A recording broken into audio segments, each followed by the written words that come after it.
Hi everybody and welcome back to this channel. I know spooky season is over, but I'm actually not done with it yet.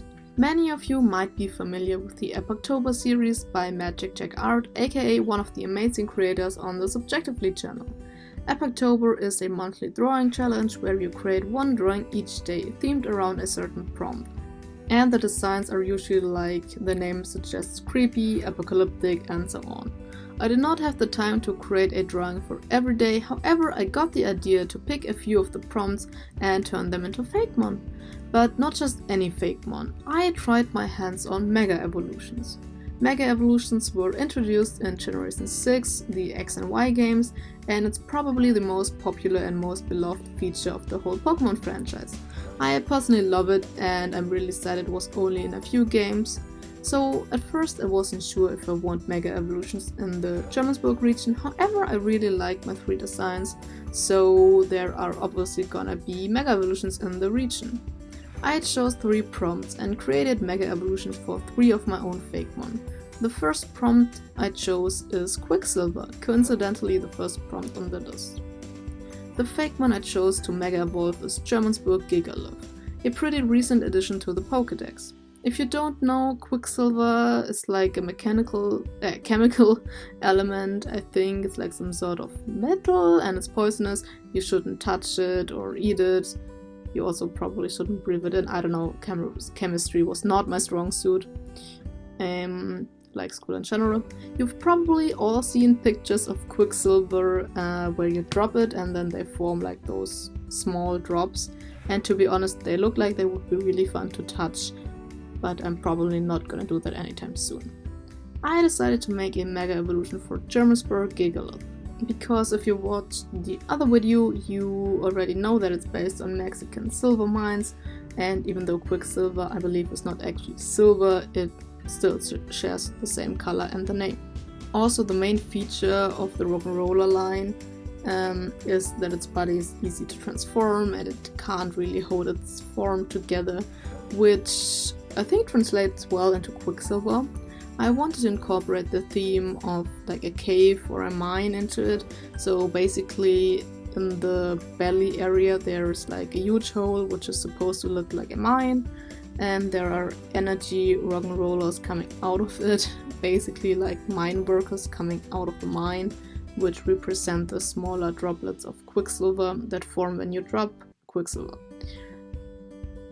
I think if this was a game, Mega Gigalith would like get a random amount of extra attacks depending on how many of these energy rock'n'rollers it can summon, kind of like the Mega Kangaskhan can attack twice because now it has its baby fighting. That was something, right? That actually happened. But yeah, with a bit more randomness to it. And here it is, Mega Jermanzburg Gigalith. Usually Mega Evolutions tend to add a lot of spiky elements. Some people would even say they only add spikes, but I'm not one of these persons. But I still try to add spikes in the design, so yeah. There are a few more bones, a blade sticking out of the body, and please let me know what you think about it. The next prompt I chose was Blizzard. A while ago I created a Fakemon line based on the popular TV series Stranger Things, so today I will give Demohound a Mega Evolution. So I think this one may be the one that's straying away the furthest from official Mega Evolutions, but I hope that's fine. Demoblob and Demohound were based on the Demogorgons in the series, and for this Mega Evolution I chose inspiration from the spider monsters. The Stranger Things fandom wiki tells me that it's the same thing as the Mind Flayer, which I totally forgot after the latest season. Anyways, at first I was struggling, especially with the head and also kind of the body shape, because it deviates a lot from the non-Mega Demohound, but I went into a more serpentine or lizard body shape with extra pairs of legs sticking out of the body. It has now 8 legs because, well, it's based on the spider monster. Since the Demogorgon in the series are weak to fire, I made it an ice and dark type, and once it gets hit by a fire attack, its ice type drops and it gets a new one.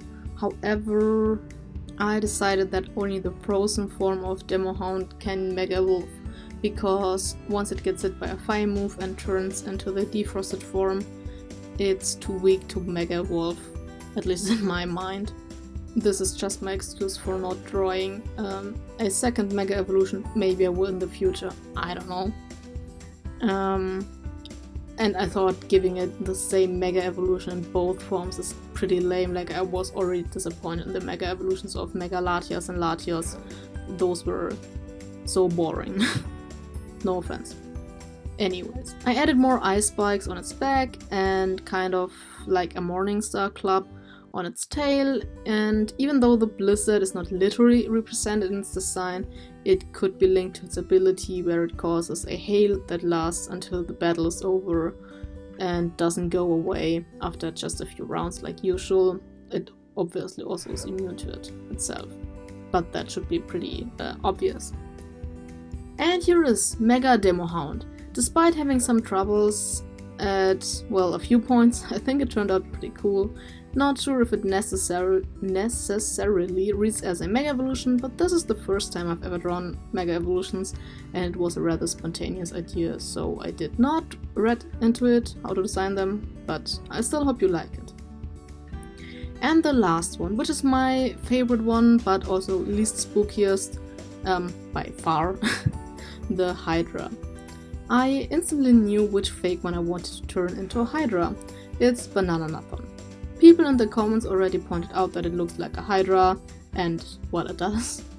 I wanted it to look nothing like those fan-made Mega Hydragons, because those are usually like really badass creatures. Everybody wanted to see a Mega Hydragon, thought it's gonna be some dope-looking Hydra, which we never got, unfortunately. And if you wanted that, you're also not gonna get that today. Sorry. Not sorry.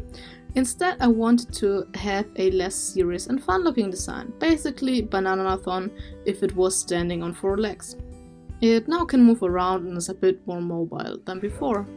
The heads still have the same dynamics as before.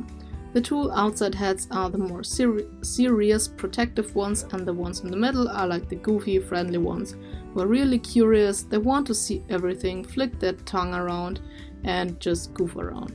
Unfortunately, this often turns out to be a bad idea because they have no sense of danger. So I try to give the 2 outside heads a bit of an annoyed or desperate look because like they have to be even more cautious than before when it comes to the other heads, and they just want a break. Also, the 3 dots underneath its eyes could be read as tears, but who knows.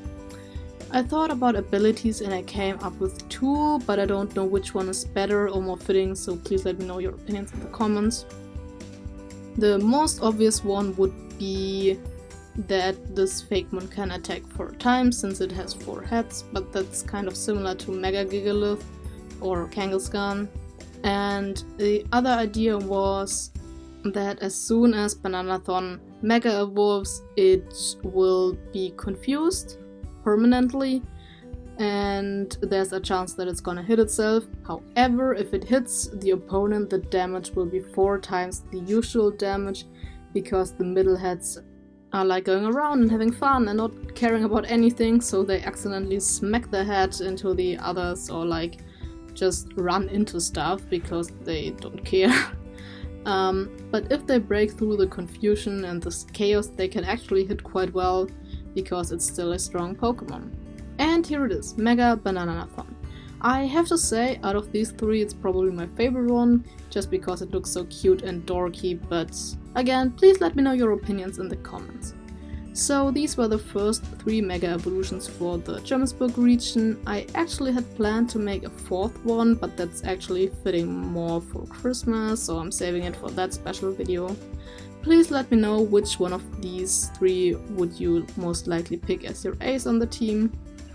I don't know a lot about stats, but like they're Mega Evolution, the stats are gonna be good and they're gonna be strong regardless. Also, I think about giving these starters Mega Evolutions because it would feel a bit unfair if they don't get Mega Evolutions, and yeah, but they're way harder to tackle, so it might take some time. And I will also try to read into how to design Mega Evolutions first before I try that, because I think those designs are a bit more important. Anyways, I hope you enjoyed this special episode, mega special episode. Please leave a like, share it with your friends, subscribe to not miss any future videos, and see you in the comments.